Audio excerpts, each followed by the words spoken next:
Hey, this is Tony Cook, and this is What's in the Box. And isn't it always fun to get a box with the big TrainWorld logo on it? I know there's fun awaiting me inside.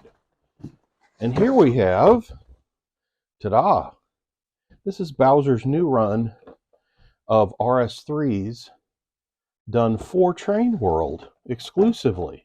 And I had to have one. This is the blue and yellow Dashing Dan paint scheme.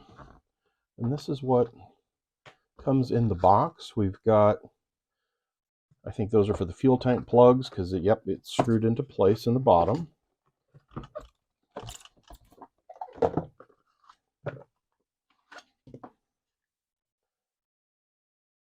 Again, this is a TrainWorld exclusive. You can find it at trainworld.com. Really nice looking. This is the late production RS3, and I keep meaning to pick one up. I've looked at them from time to time. I keep meaning to reach out to Lee English and say, hey, I've never reviewed your new late production RS3. You can see on the long hood here, the screened in areas is kind of the giveaway for that. Model comes attached by screws. That's what the plugs are that are included in the bag.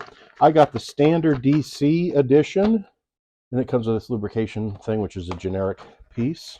And that's the only paperwork included in there. It does have a DCC ready mechanism, but what a neat looking piece. This is brand new, just arrived, TrainWorld exclusive, made by Bowser, HO-scale RS-3 in the Dashing Dan blue and yellow Long Island scheme.